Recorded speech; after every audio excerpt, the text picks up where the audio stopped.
And so they're nervous and they tell me all these things and they're monitoring me. And they also say, well, we don't have a surgeon here, so we need to rush you to another hospital by ambulance where that surgeon is.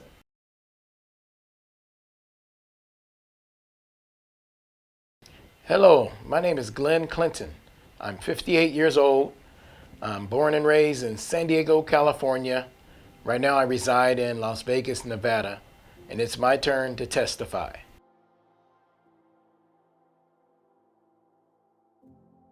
So what took place was back in 2019, somewhere around June or July, we were rear-ended pretty bad.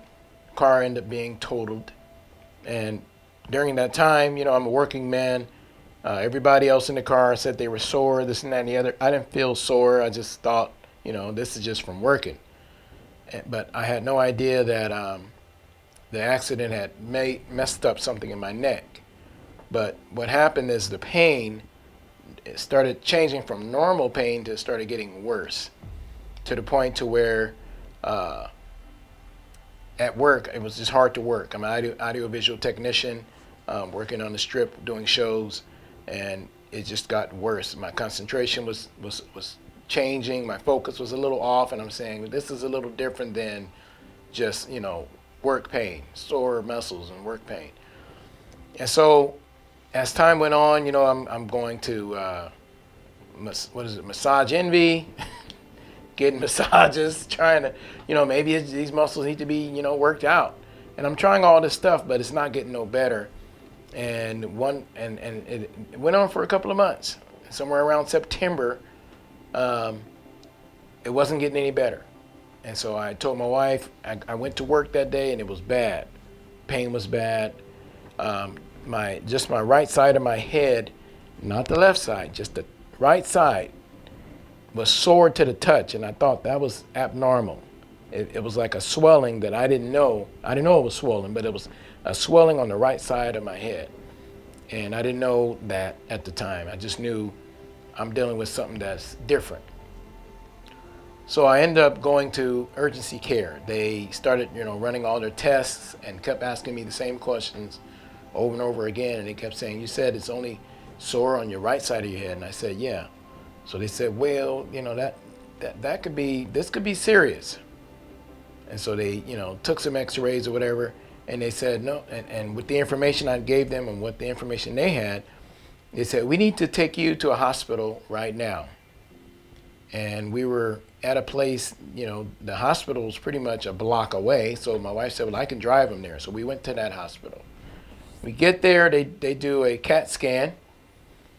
And once they do the CAT scan, we're just waiting. And then an hour and a half later, we need to do another CAT scan and inject iodine in your body because, we want to see a little bit more clear of what's going on.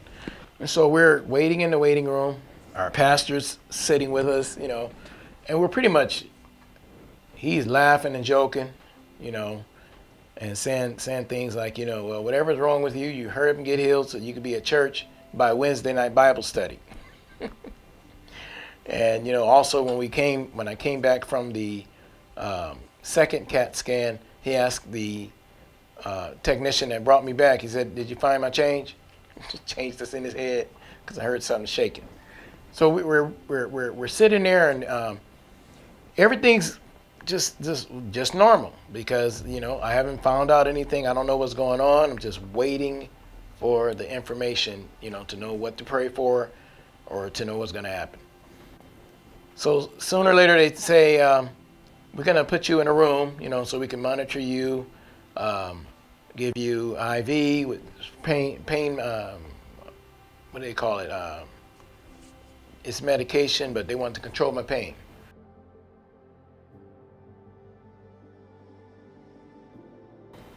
All of a sudden, we got the first doctor that I talked to, two other doctors, several, like 4 nurses and medical technicians. It's like all these people come in there and say, we have to move you right now. Your health is a threat. There's a health threat.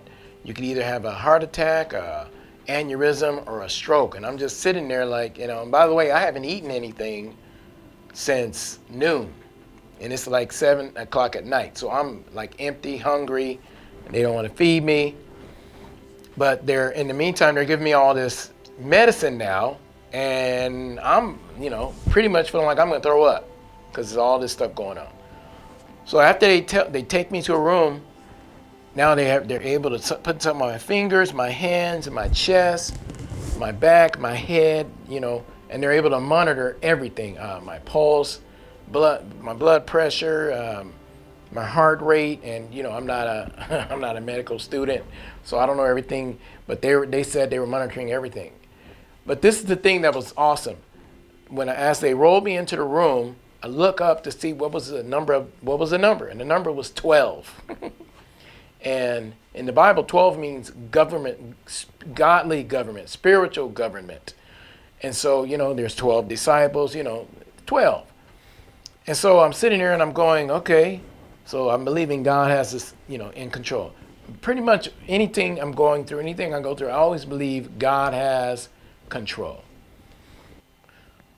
There's one part of this that I want to say, because it's important, when you're praying and you're going through something, you ask other people to pray for you, because that is a very, very powerful part of your faith, being increased and you're receiving those things that God has for you.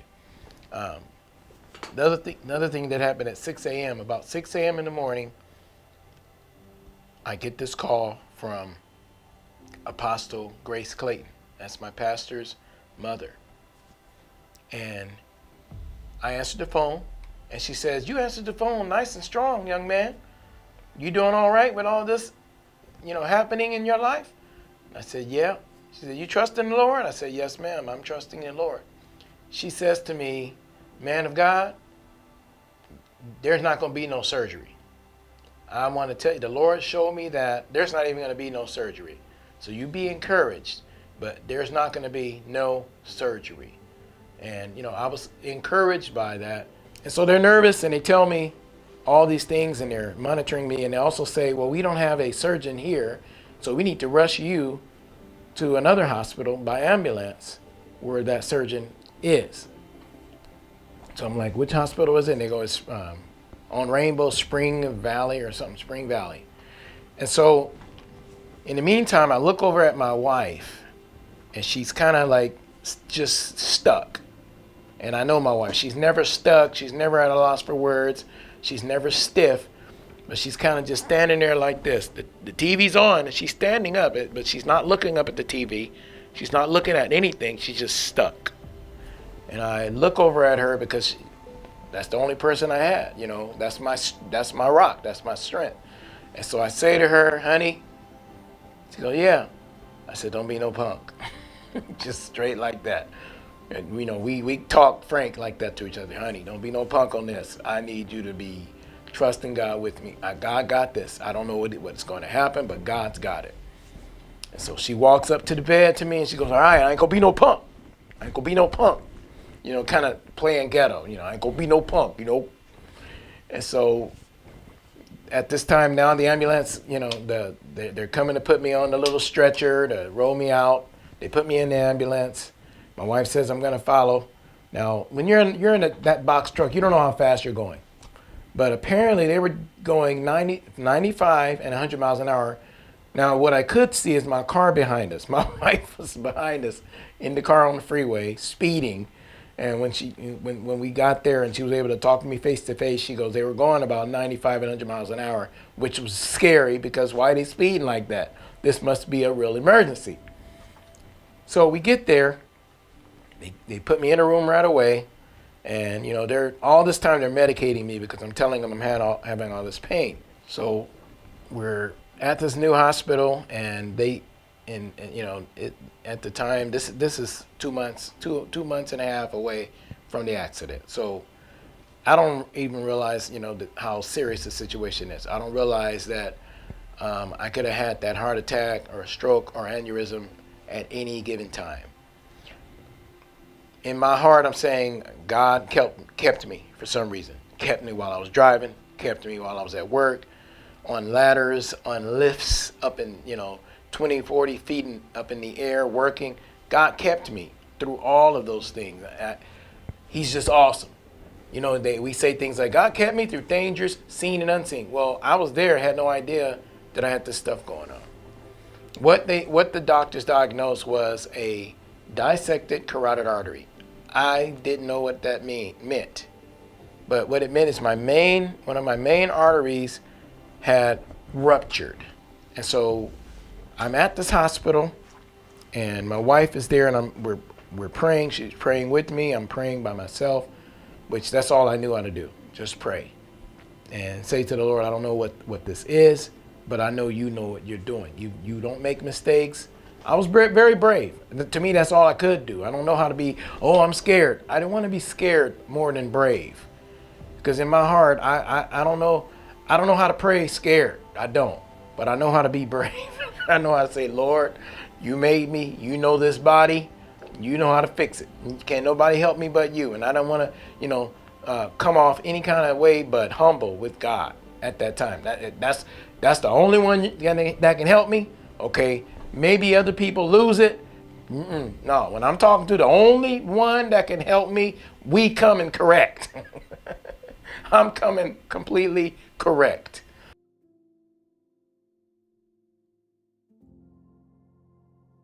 While I'm there, I'm waiting for this surgery to take place, because they said, we're rushing to this hospital, we're rushing you to the other hospital where the surgeon is.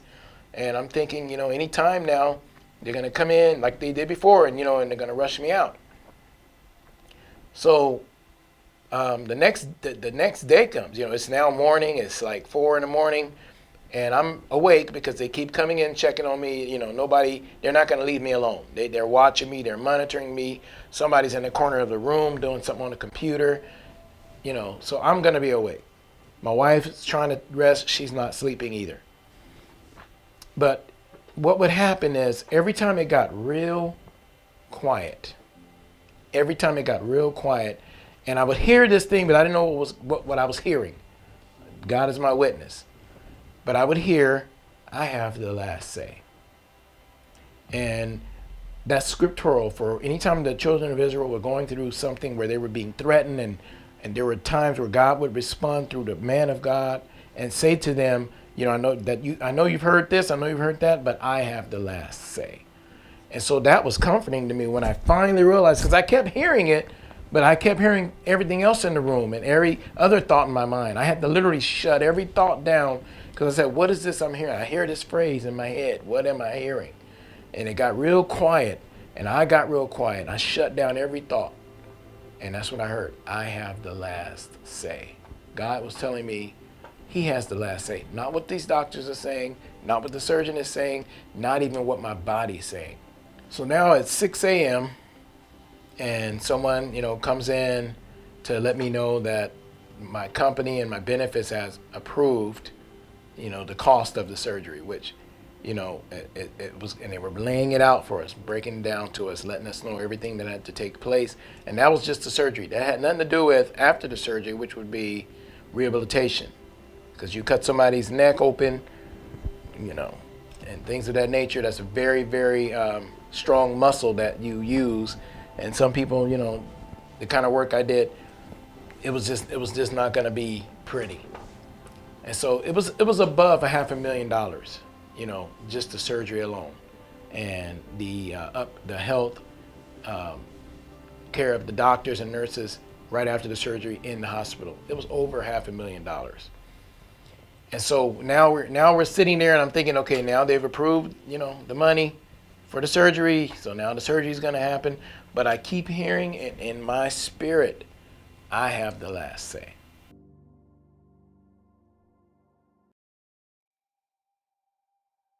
But we're listening to gospel music, and they had ran tests, a series of tests again on me. They had ran tests again on me.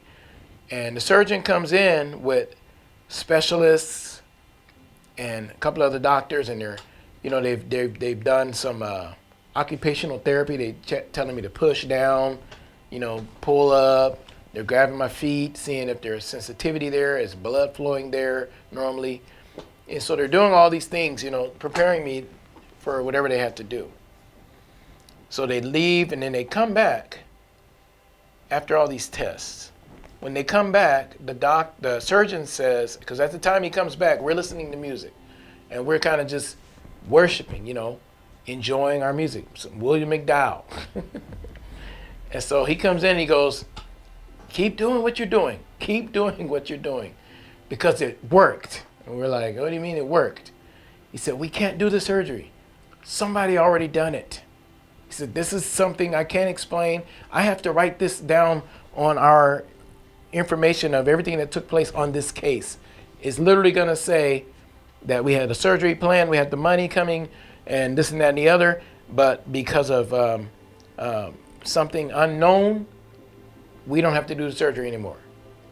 And so we're all sitting there, and I'm blessing God, kind of calmly, because in the back of my mind, I believed when God said He had the last say that I was going to hear what God said about it.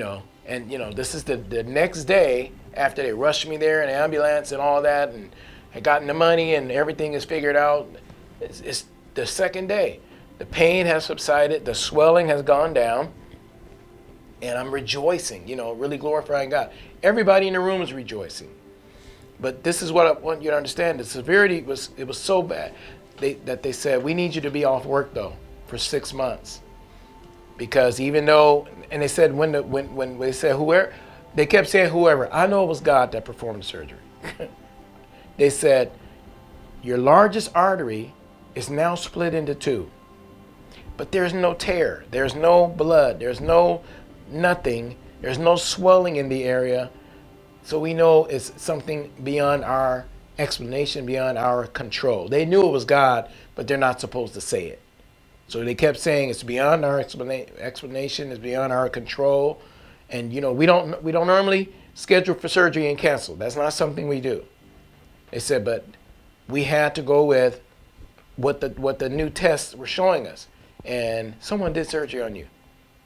So God performed a miracle on my neck, on my artery.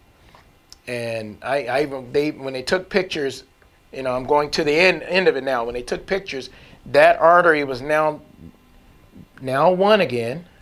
Don't ask me how that happens, but it is split into two to heal. And then it formed back into one large carotid artery. I have the pictures and everything. I have the pictures because I got them from when I went to the doctor 6 months after.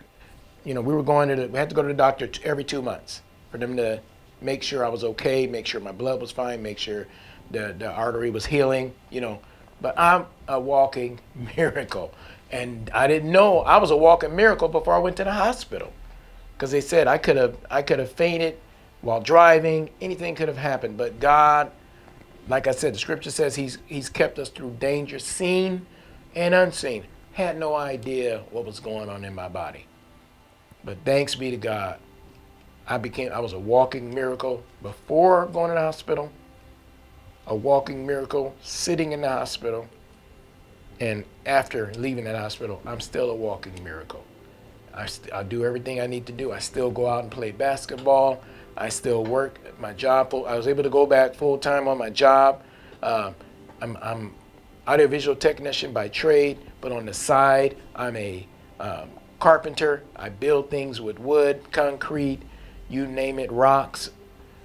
God has completely healed me. I'm able to do everything I did before as if I had never, experienced that trauma. God bless you. I hope this testimony, helps you to realize God is still healing His people.